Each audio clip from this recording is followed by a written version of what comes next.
शुरुआत जहां सब कुछ सच्चा था। बारिश की हल्की बूंदें गिर रही थीं। छोटे से गांव के थोड़ी दूर सड़क किनारे पेड़ के नीचे रवि और निशा साथ बैठे थे। निशा ने धीरे से रवि से कहा, रवि, क्या सच में हम शहर जाकर कुछ बन पाएंगे? रवि ने उसकी आंखों में देखते हुए कहा, तुम साथ हो तो मैं पूरी दुनिया जीत सकता हूं। उस दिन दोनों ने सिर्फ शहर जाने का नहीं, एक दूसरे के साथ पूरी जिंदगी बिताने का सपना देखा था। संघर्ष जहां प्यार की असली परीक्षा थी। एक दिन रवि ने कहा, निशा, चलो शहर चलते हैं, वहां तुम्हारे सारे सपने पूरे होंगे। निशा की आंखें चमक उठीं।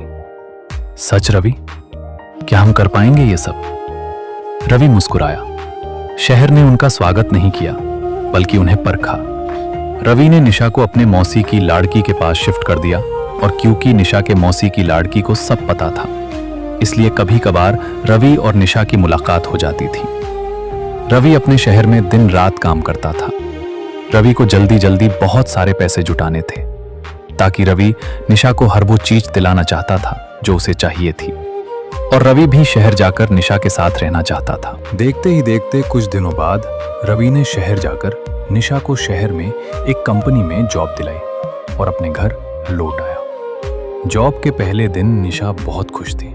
उसने रवि को कॉल किया और कहा, रवि, मैं आज बहुत खुश हूं।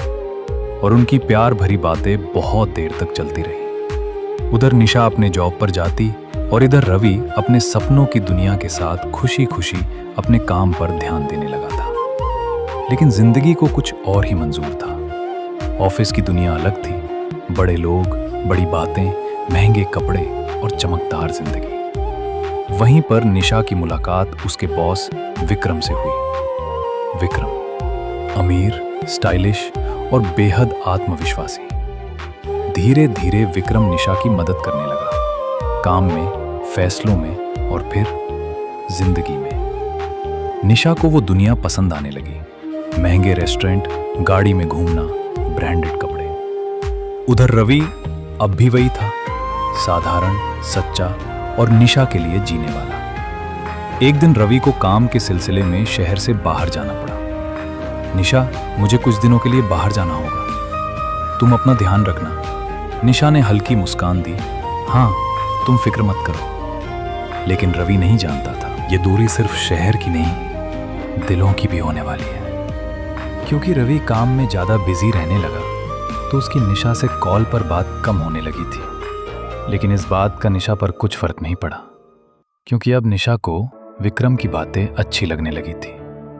हालांकि विक्रम के दिल में निशा के लिए दोस्ती के अलावा कुछ भी नहीं था। लेकिन निशा विक्रम की सक्सेस देखकर विक्रम पर मोहित हो गई थी। दिन बीतते गए, निशा इधर विक्रम से बहुत ज्यादा प्रभावित हो गई थी। एक दिन रवि के फोन पर निशा का एक मैसेज आया। उस मैसेज में लिखा था, रवि, मैं अब मेरे बॉस विक्रम से बहुत ज्यादा अटैच हो चुकी हूँ। वो बहुत अच्छा लड़का है। मैं अभी तुमसे कोई भी रिश्ता नहीं रखना चाहती। मैसेज पढ़कर रवि के पैरों तले जमीन खिसक गई। उसे चक्कर आने लगे थे। उसने तुरंत ही निशा को कॉल किया, लेकिन निशा रवि का नंबर ब्लॉक कर दिया था। रवि का निशा के पास शहर जाना नामुमकिन था, क्योंकि उसे काम से छुट्टी मिलने को अभी 7 दिन बाकी थे। क्योंकि रवि का निशा पर खुद से भी ज्यादा भरोसा था, इसीलिए रवि समझ रहा था कि निशा को उसके टाइम ना देने की वजह से शायद गुस्सा आया है। मैं उसे मिलकर प्यार से समझाऊंगा तो निशा मान जाएगी। पर रवि हर रोज निशा को सुबह शाम कॉल करता, लेकिन हर बार अपने आप को ब्लॉक ही पाता। 3 दिन बीत जाने के बाद भी वही हाल था। अब रवि को टेंशन होने लगा था।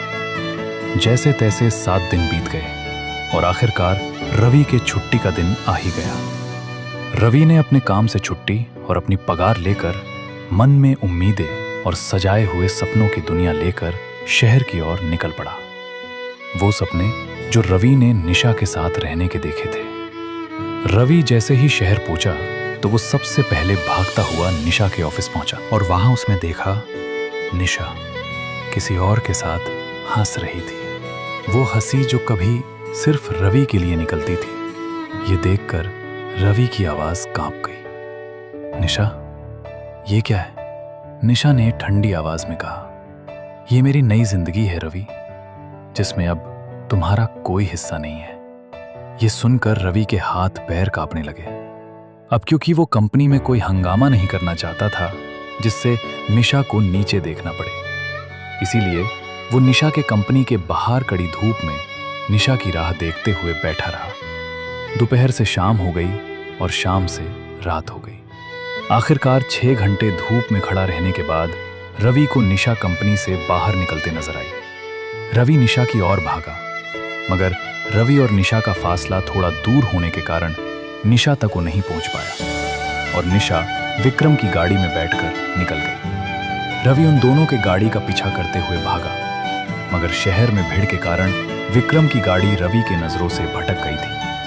रवि ने पूरा रास्ता देखा, मगर विक्रम की गाड़ी कहीं नहीं दिख रही थी। रवि परेशान हो गया था। रवि की रोती तड़पती आंखें सिर्फ निशा को ढूंढ रही थी। तभी रवि के मन में निशा के मौसी की लड़की का ख्याल आया। उसने सोचा शायद निशा वहां गई होगी। रवि वहां से भाग निकला और जहां उसने निशा को आखिरी बार छोड़ा था वहां पहुंच गया। रात के 12 बज चुके थे, लेकिन निशा अभी तक वहां भी नहीं पहुंची थी। रवि आधी रात तक निशा के रूम के सामने रोते बैठा रहा, लेकिन निशा नहीं आई। रवि की हालत अब पहले से ज्यादा खराब होने लगी थी। रोते रोते रवि की सांसें रुक रही थी। जैसे तैसे वो रात निकल गई। दूसरी दिन सुबह रवि फिर से निशा की कंपनी के आगे धूप में खड़ा होकर निशा की राह देखता रहा। दूसरे दिन फिर से निशा की छुट्टी होने के बाद वो कंपनी से बाहर आने लगी थी। तभी रवि ने उसे रोक लिया और कहने लगा, निशा, मैंने तुम्हारे लिए सब कुछ किया। तुम्हें यहां लाया तुम्हारे सपनों के लिए। वो उसके सामने हाथ जोड़कर खड़ा हो गया। प्लीज मेरे साथ ऐसा मत करो यार, मैं तुम्हारे बिना नहीं जी पाऊंगा। लेकिन निशा ने रवि की एक ना सुनी। रवि बार बार निशा के पैर पकड़ रहा था, रो रो कर हाथ जोड़कर अपने प्यार की भीख मांग रहा था। निशा जोर जोर से हंस रही थी, क्योंकि रवि को ऐसा रोता बीलगत्ता देख निशा को मजा आ रहा था। रवि उसके बार बार मिन्नतें कर रहा था, लेकिन निशा के कुछ शब्द ने रवि को हिला दिया। निशा बोली, रवि, तुम तो मुझे प्यार करते हो ना, तो क्या तुम मेरी खुशी भी नहीं चाहते? रवि बोल पड़ा, निशा, तुम्हारा हर दुख मेरा है।